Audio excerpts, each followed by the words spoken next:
The House will please come to order. The joint session of the 56th Legislature, second regular session, is called to order. I'm going to call on Mr. President Peterson to say a few words. Thank you, Mr. Speaker. The Senate looks forward to working with the House and you on a very successful session and to accomplish our vision for Arizona. Our plan is one that anyone can get behind. A structurally balanced budget, lower gas prices, teacher pay raises that put Arizona above the national average, the ability for every child in the state to be in a great school, draining politics out of the classroom and focusing on reading, writing, math, and ready-to-work skills, law and order.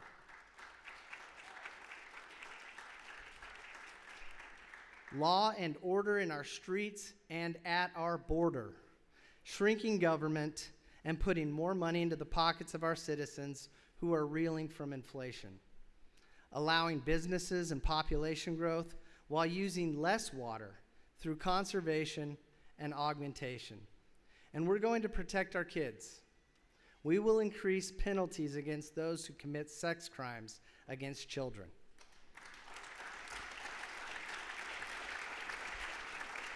This is what we're about: balance, common sense, and sanity. These are some of the things that you can expect to make it to the governor's desk. I look forward to welcoming our governor shortly, working together in any way that we possibly can to further and improve the state of Arizona. Thank you.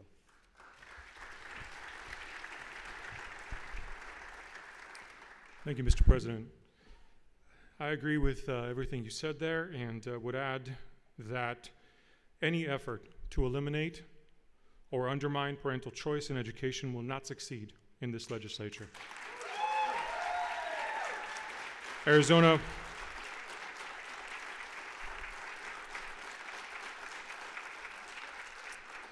is leading the nation to ensure that government no longer has the authority to dictate to parents what school their children will attend and what they will be taught there. All Arizona parents now have a voice in the education of their children, and the growth we're witnessing makes it clear that they are not interested in co-parenting their children with the government. Now, let us welcome the governor to this joint session of the 56th Legislature. The chair will now recognize the Sergeant-at-Arms to announce the governor's arrival. Mr. Speaker, the Joint Committee of the House and Senate are waiting to present Her Excellency Katie Hobbs, Governor of the state of Arizona. Will the members of the Joint Committee please escort the governor to the right of the podium?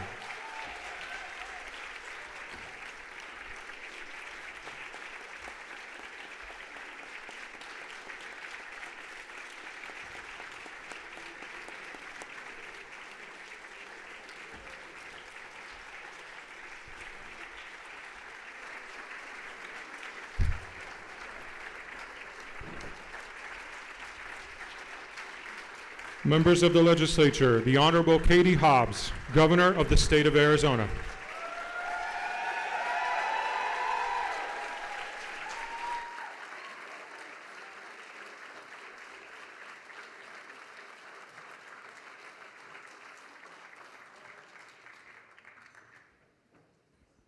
Thank you. Speaker Toma, President Peterson, members of the House and Senate, Attorney General Mays, Secretary Fontes, Treasurer Yee, Superintendent Horn, Mine Inspector Marsh, Corporation Commissioners, Chief Justice Brutnell, and members of the judiciary, tribal leaders, Governor Brewer, and honored guests, and all Arizonans. It is my honor to stand before you today at the opening of the second regular session of the 56th Legislature, here on land that will always be connected to the O'atham and the Peeposh of today's Salt River, Pima, Maricopa Indian community and of the Gila River Indian community. What a year it has been. We have worked together, debated each other, pushed one another, and most importantly, put aside our differences when it mattered most to do what's right for Arizona and the people who call it home. Now, I think we can all agree it certainly hasn't been easy. But our constituents didn't send us here to the Capitol to solve easy problems or take the easy way out. They are relying on us to ensure Arizona's economy works for middle-class families, that we are taking action on securing the border where the federal government has so clearly failed,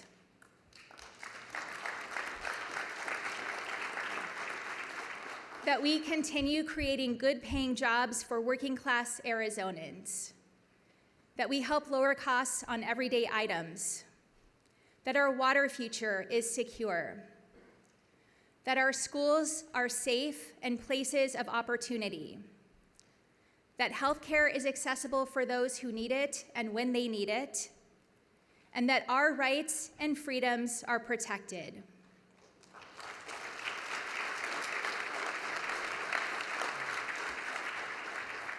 As a born and raised Arizonan, a social worker, a mom, and the sister of 2 public school teachers, these are the reasons I wake up every day to fight on behalf of Arizona. As we embark on this new year, one that will be filled with highs and lows, tough choices and compromise, it is my sincere hope we never lose sight of why our fellow Arizonans bestowed on us the honor of representing them, and why we must always strive for progress and for a better tomorrow. With that, I'm proud to share with you the progress we've made in the past year on many of these key issues. And just as importantly, I look forward to outlining the work before us in the months ahead. The foundation of what we do as elected officials here in this Capitol is rooted in keeping Arizona families safe. That's why we cannot go forward without first addressing Washington's ongoing failure to secure our southern border, a failure decades in the making under both Democratic and Republican administrations. When my fellow Arizonans gave me the honor of this office, I pledged to not play the same old political games that created this crisis and that have continually hurt communities, families, and our state. No one understands the misguided efforts of the past more than our neighbors, sheriffs, small business owners, and local law enforcement near the border, who work every day to offer solutions where the federal government has failed. One needs to look no further than the decision to close the Lukeville port of entry, which did nothing to actually solve our immigration crisis, but did hurt businesses and families. My administration worked tirelessly to reverse this short-sighted action by the federal government and took extraordinary steps, including sending the National Guard to the border to bring security and common sense to this situation.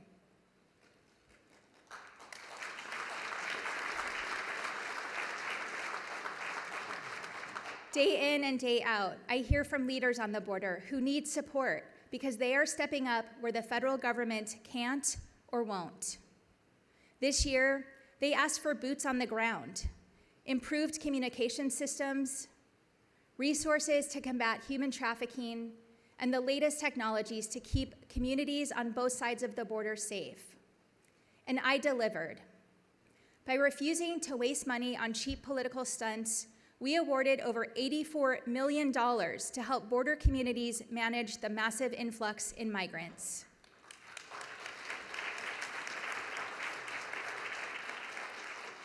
But we must do more. That's why I launched Operation Secure, creating a border coordination office within the Arizona Department of Homeland Security.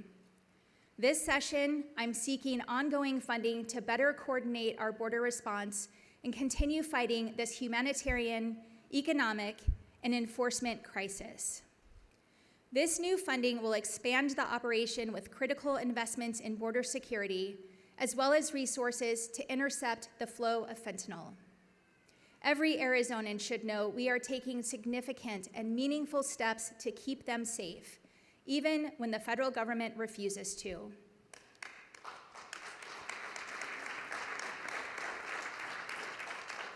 These investments will strengthen law enforcement efforts, raise awareness through an education campaign, and expand harm reduction and treatment services, particularly in rural areas. Together, let us continue to find real solutions, support law enforcement, first responders, and community leaders who are on the front lines of this issue, and push Washington to do its job to secure our border.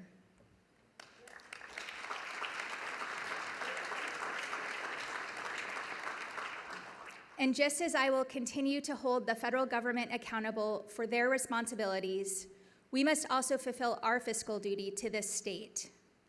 We face an approximately $850 million shortfall between this fiscal year and the next.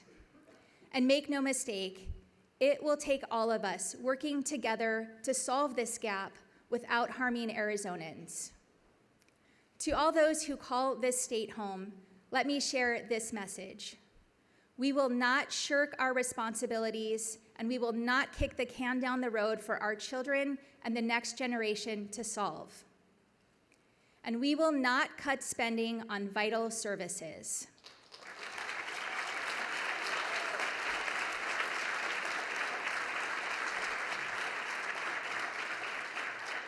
To those in this chamber today, the people of Arizona are counting on us, and we will not let them down.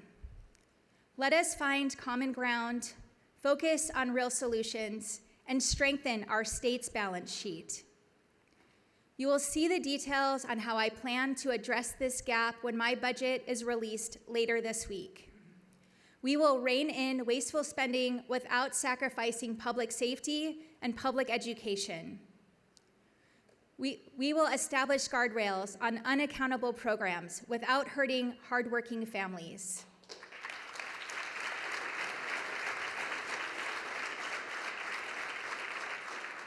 And we will tighten our collective belts through increased efficiencies and innovation without gutting programs that support small businesses, seniors, and those in need.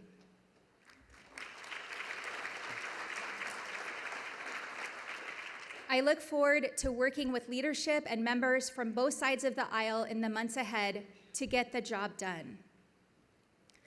Despite our budget issues, we have much to be proud of in our amazing state.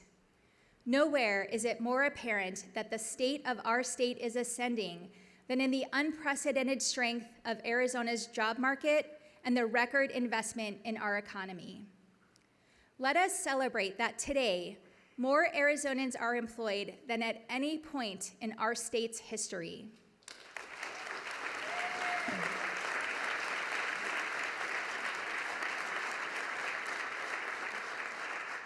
This milestone is a testament to the hard work and commitment of our entrepreneurs and innovators, our community colleges, universities, tradespeople, and of so many who recognize the promise of Arizona. Just as impressively, our state has attracted $32 billion in foreign investment, more than California, Texas, or any other state in the nation. That $32 billion means jobs, jobs, and more jobs for working people in Arizona.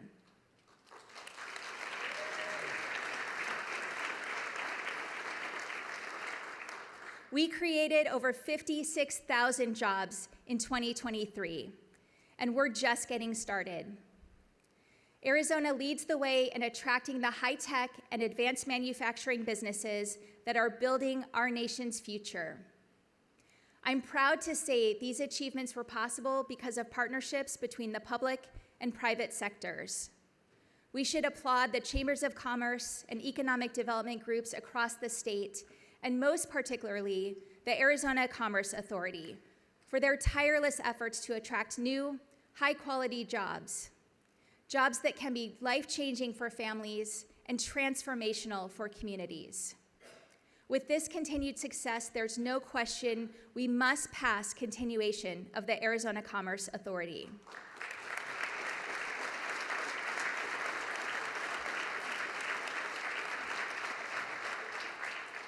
As I said, we're just getting started, so now is not the time to rest. It is critical that all of us continue to work together, just as we did when a bipartisan coalition of House and Senate members came together to pass both last year's budget and put a Prop 400 extension on the ballot.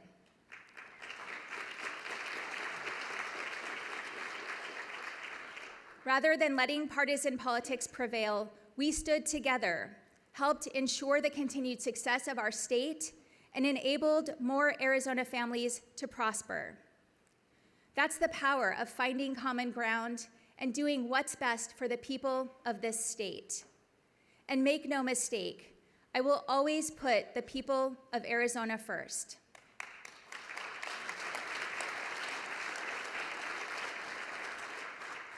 That's why I've taken action to ensure our strengthening economy provides opportunities for any Arizonan who wants to succeed.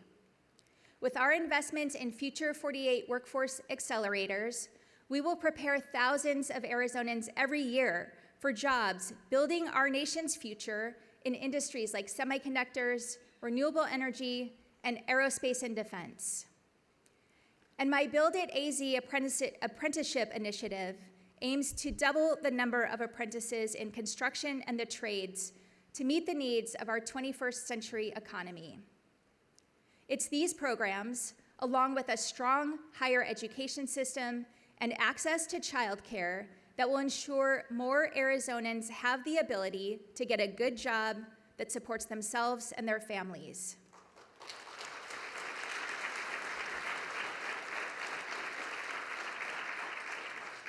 And we will continue this success by building the infrastructure and deploying the technology needed to expand high-speed internet to every community across our state, with the nearly $1 billion Arizona will receive. High-speed internet is crucial for businesses, healthcare, and education, particularly for our rural and tribal communities who are on the front lines of our rapidly changing economy. We must build fast, reliable, and affordable broadband access for every Arizonan, no matter where they live.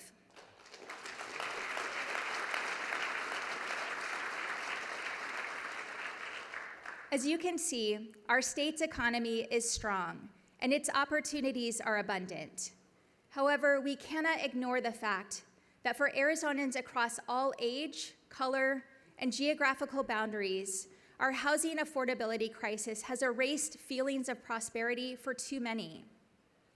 I have personally felt the fear and uncertainty of not knowing how you're going to make your next mortgage payment.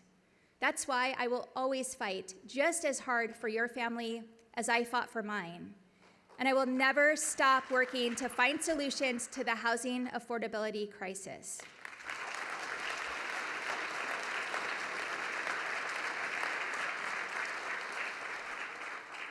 This past year, I worked with many of you here at the legislature to find new and effective ways to address this issue.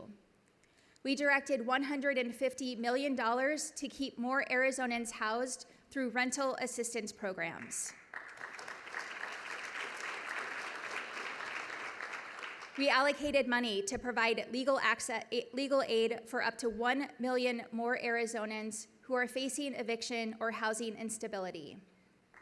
And we made a historic investment to create more housing that's actually affordable for middle-class families.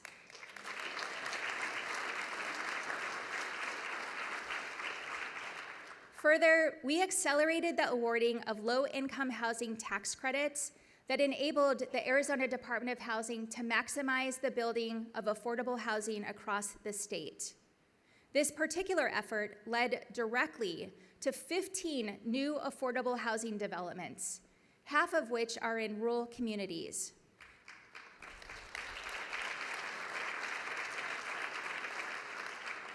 And this built more than 1,000 housing units for working-class families who need them.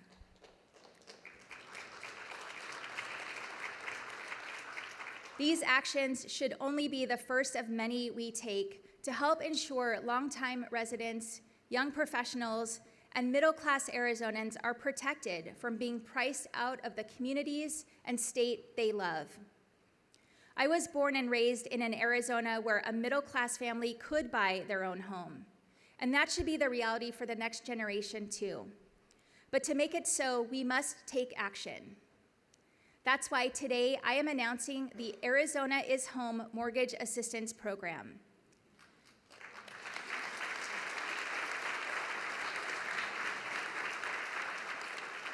This program will help working-class families throughout the state with down payment assistance and mortgage interest rate relief.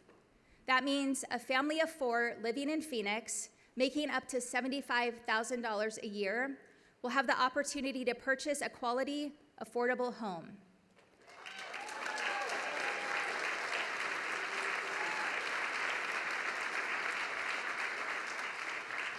And we will enhance homebuyer assistance for our state's rural communities by providing access to less costly home loans for working-class households.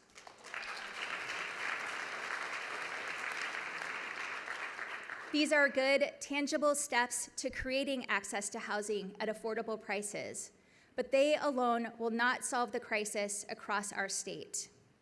I look forward to working with any member of this legislature to find innovative and effective solutions to help Arizonans access the homes they and their loved ones need to thrive. Of course, to discuss Arizona's future, we must also talk about water. How to protect what we have today, how to navigate the challenges ahead, and how to maximize opportunities when Mother Nature offers them. Thanks to the careful planning and bipartisanship of generations of leaders before us, Arizona is at the forefront of water conservation and innovation. Our state uses less water today than in the mid-1950s, even as our population has boomed. However, just because we've been successful in the past does not mean we can relax about the future. We can reject the doomsayers, but we must always have open and honest conversations about our water resources, not shy away because they can be difficult.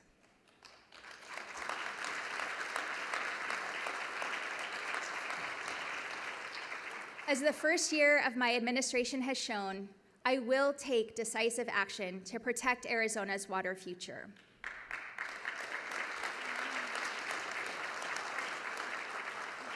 Before this chamber last year, I highlighted a corporation pumping groundwater in La Paz County with essentially no oversight. After I sent investigators and found they were in violation of their lease, I ended it.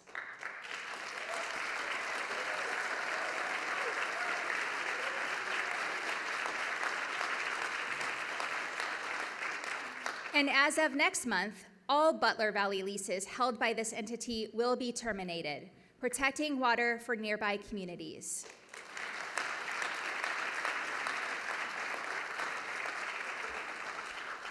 I will continue working with everybody, farmers and agricultural interests, urban and rural communities, local and regional entities, to find the solutions we need to ensure our water future is secure for tomorrow and for generations. There is no better example of this than the agreement I negotiated earlier this year with our neighbors, Nevada and California, to conserve at least 3 million acre-feet of water, enough for 9 million homes by 2026.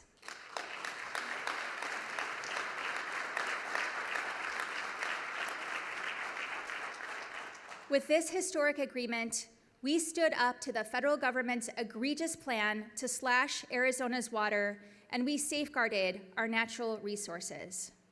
But this is only a starting point. We have not put the decades-long drought in our rear-view mirror yet.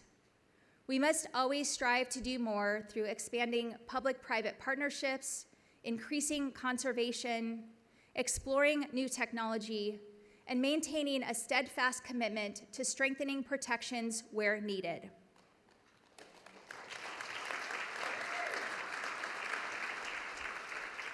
The Bipartisan Water Policy Council I created last year, comprised of water leaders from across the state with a wide range of experience, has embodied this spirit with a series of common sense recommendations to secure our water future. For decades, rural Arizonans who have begged, demanded, and fought to protect their groundwater have been ignored. Now, after 40 years of waiting, it's time we finally take action and update our groundwater management laws.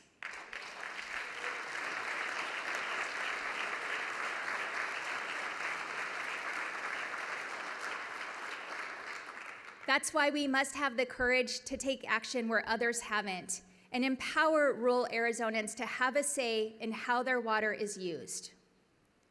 And for too long, we have allowed development that skirted our smart and common sense consumer protections for water availability. We must close the loopholes that allow build-to-rent and wildcat developments.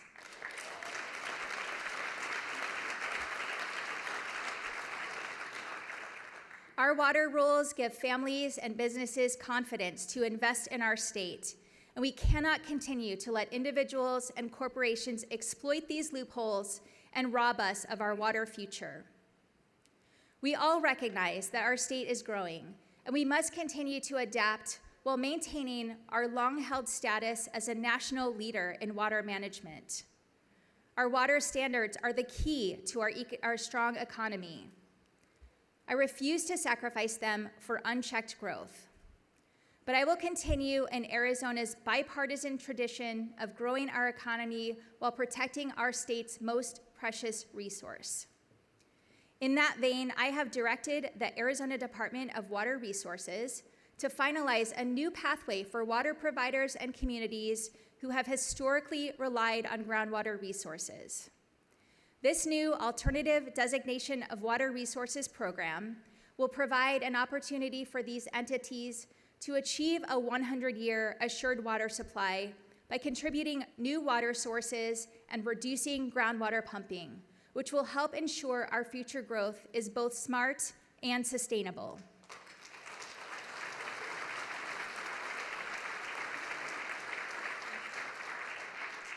Let us remember that water and drought do not care about party registration or job titles, or whether you live in an urban or rural community.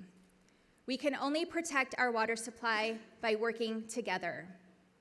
I stand ready to work with you to pass legislation that makes the changes we need today, all to safeguard Arizona's water for tomorrow. And to those of you who have spent years refusing to act, if you don't, I will.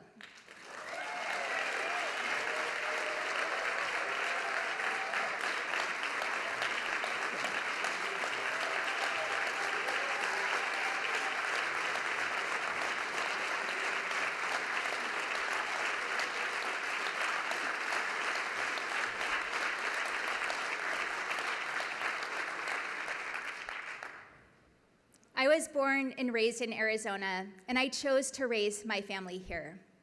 My kids attended public schools, and I'm the sister of 2 public school teachers.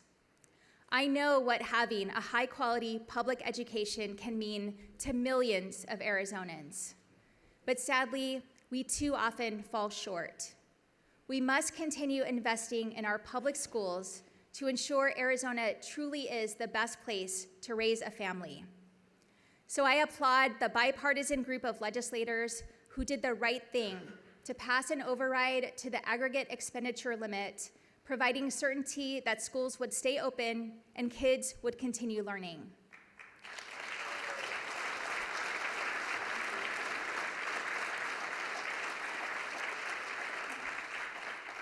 And I stand ready to work with legislators to find a permanent solution going forward.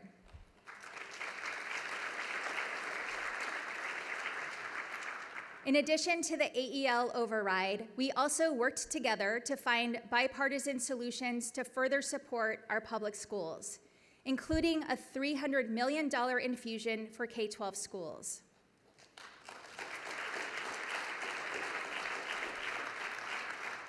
Let's build on that success and send an even stronger Prop 123 to the voters, one that will provide our public schools another decade of funding certainty.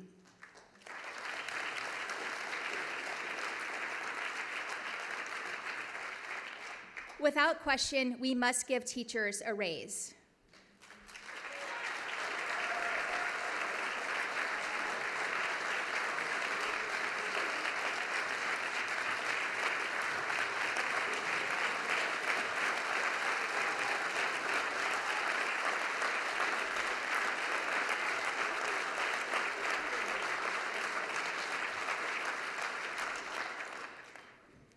But we must also hear the Arizonans asking us to do more.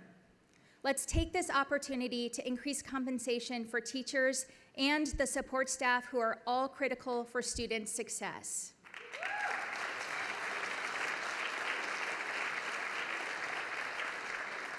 And let's take the necessary steps to invest in school safety. I look forward to collaborating with you to move these solutions forward. By working together to strengthen Prop 123, we will prove to Arizona parents and students that we're building the world-class public education system they deserve and that our state needs for the future.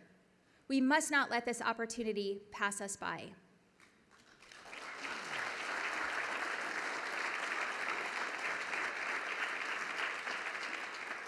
In this upcoming session, we must also address the long-term health of our K-12 schools, which means we must address the lack of accountability and transparency in Arizona's ESA program.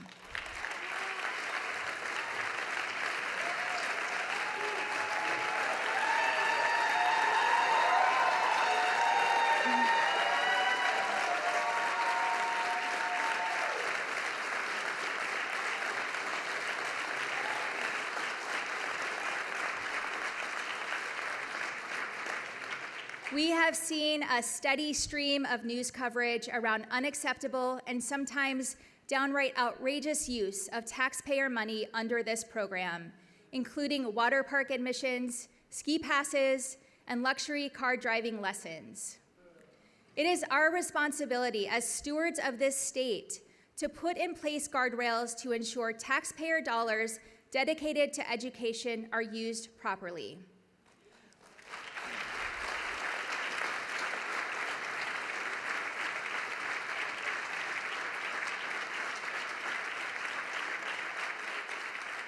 Without these guardrails, waste, fraud, and abuse take root and thrive. That's why we must take action to bring transparency and accountability on behalf of Arizona parents and all taxpayers. We can deliver common sense solutions like ending the luxury spending, keeping our children safe by requiring background checks for educators, and expanding the authority of the Auditor General. Additionally, let's require recipients to have attended a public school for at least 100 days, a reasonable standard that would save our state $250 million.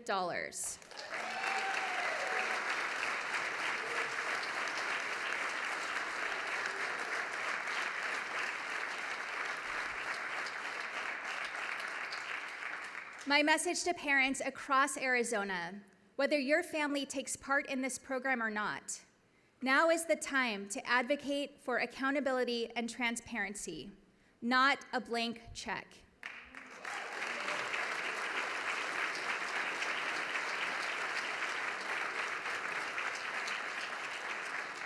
If we fail to do so, the current projected price tag of $1 billion is only the start. Turning our attention to higher education, our state universities continue to lead the way in innovation, pushing boundaries and helping more Arizona families achieve their dreams.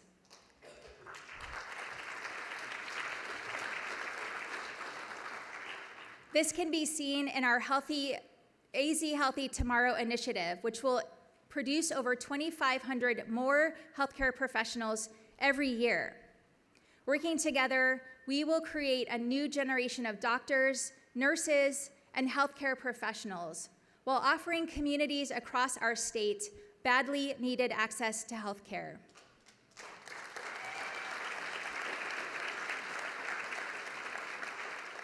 We are early in this journey, but we should be proud of our state universities for their steadfast efforts to build a better tomorrow for Arizona.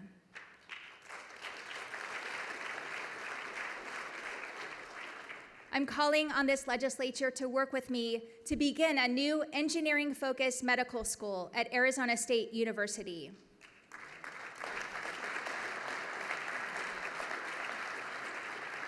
To double the size of University of Arizona medical schools, and to start a new medical school focused on serving rural and tribal communities at Northern Arizona University.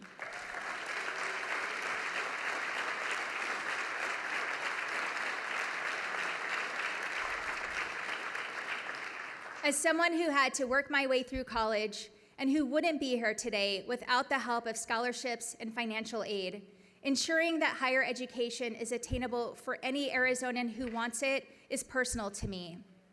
And I know many in this chamber today recognize we have a duty to make higher education as accessible as possible. We should be proud of the progress we've made in this area through securing significant investments in tribal colleges, as well as new funding for community colleges in rural Arizona. However, we must also recognize many of our actions have been one-time investments. We must seize the opportunity as our budget outlook improves in future years to strengthen support for efforts such as scholarship programs for students from low-income households, programs that provide students the opportunity to earn college credits while still in high school, and other initiatives that offer students the chance at a better future through education.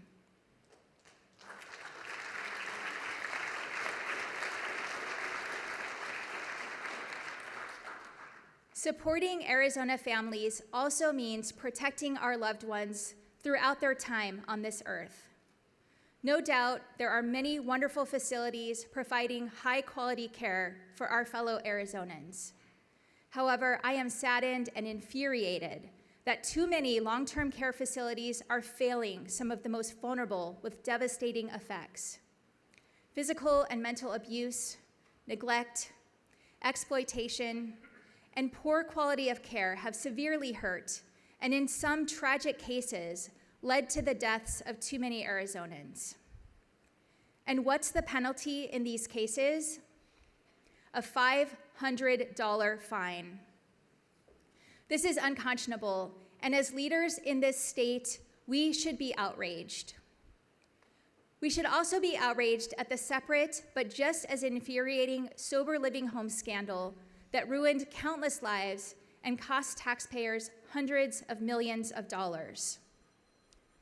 I'm proud we have taken action to crack down on this fraud, and I commend Attorney General Mays for investigating those who are exploiting some of our most vulnerable residents.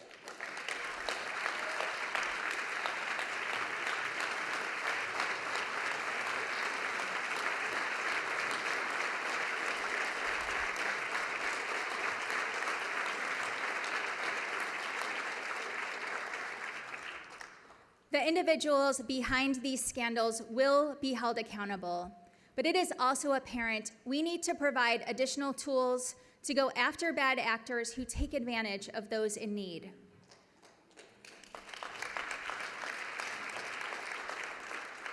That's why I'm calling on the legislature to strengthen our state's standards for sober living homes and long-term care facilities and significantly increase penalties for bad actors.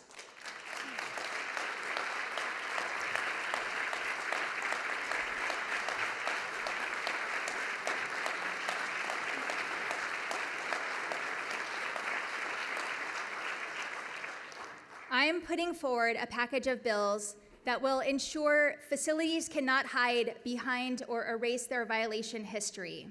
It will increase fines, it will standardize inspections, and it will empower adult protective services to seek emergency protection orders and establish standardized credentials for Alzheimer's, dementia, and memory care.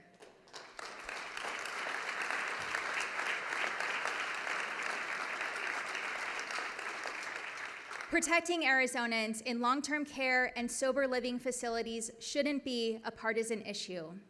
Let's work together to support this legislation and continue to seek solutions so we can ensure every resident can live in safety, free from neglect and abuse.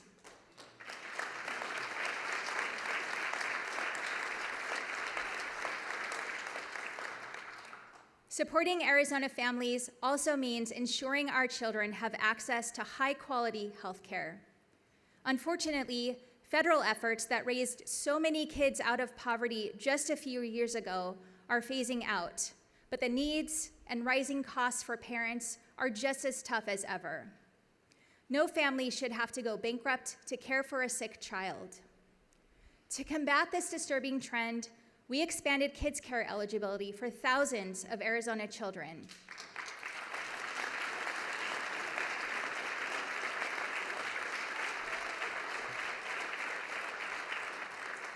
enabling them to receive the care they need, whether it's routine checkups or life-saving procedures, without forcing their parents into mountains of debt or heartbreaking GoFundMe campaigns. Let's continue working together to find new and innovative ways to lower the cost of doctor visits, medical exams, and other quality of life measures that will provide relief for Arizona families today.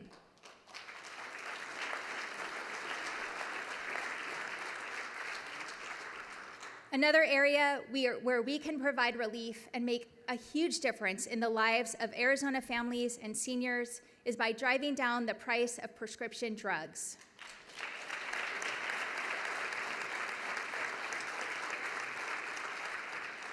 That's why I strongly urge you to support my forthcoming proposal that stops price gouging middlemen in our healthcare system from overcharging for prescription drugs.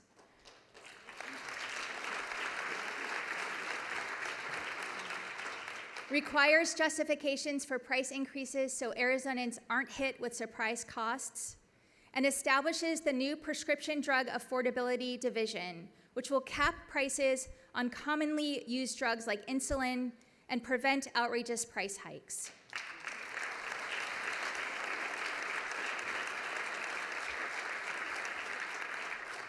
These measures will help every Arizonan and ensure no one ever has to choose between paying for rent or paying for life-saving medication.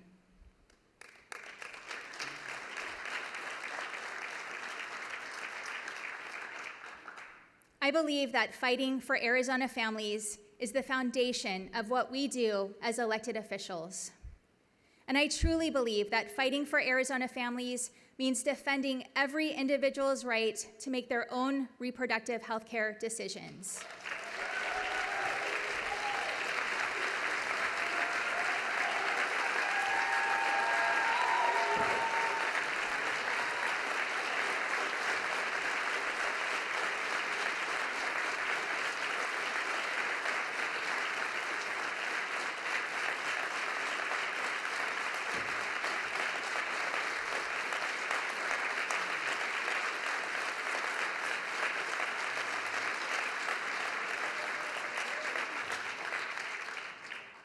I speak for millions of Arizonans with a clear message.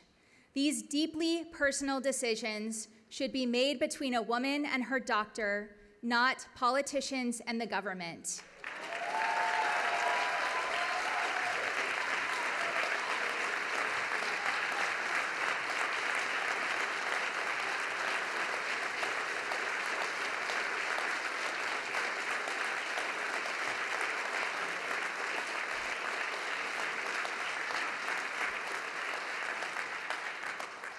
I will always defend Arizonans' freedoms, and I refuse to back down in the face of those who want to criminalize doctors and outlaw abortion.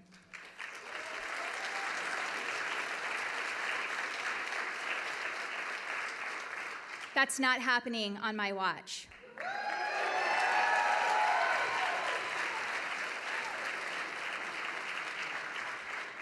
Instead, there are common sense bills we can pass right now that will expand access to reproductive health care. Arizonans across the political spectrum agree that we should repeal the 1864 abortion ban once and for all.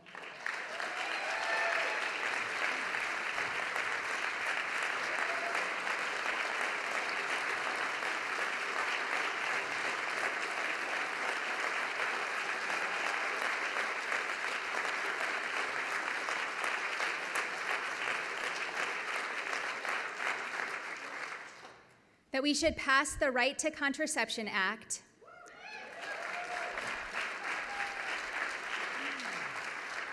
and we should stop government overreach that invades women's privacy by collecting and publishing data on every abortion in Arizona.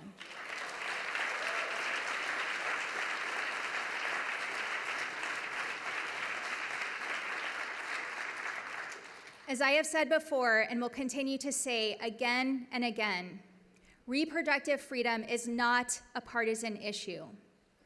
Women deserve to have access to the health care we need. We deserve to have our individual rights protected, and we deserve to make the personal decisions we deem best for ourselves and our families.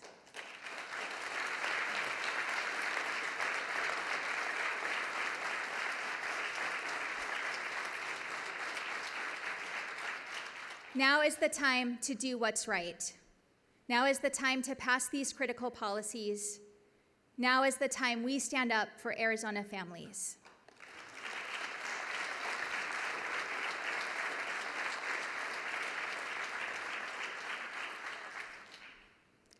I have used this time today to highlight just a few of our successes from the past year, the incredible strengths of our state, and the steadfast resolve of its people. And we have started what should always be an honest discussion about the significant issues, choices, and opportunities that stand before us. As we go forward into this legislative session, let us always remember why we are here and what binds us together as Arizonans. We are bound by our love for this state, from its beautiful forests and mountains to its breathtaking vistas and stunning natural beauty. And we are bound by our responsibility to ensure every person who calls this place home has the opportunity to succeed today, as well as the generations who follow us. My promise to you is that I will never lose sight of why we are here. And I'm confident that what binds us together gives us the strength to overcome any challenge. Thank you for supporting your fellow Arizonans and for working to make this the greatest state in our nation. God bless Arizona, and let's get to work.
The joint session is now dissolved, and I would ask that senators return to the Senate and House members please remain on the House floor. Without objection, the House will stand at recess, subject to the sound of the gavel.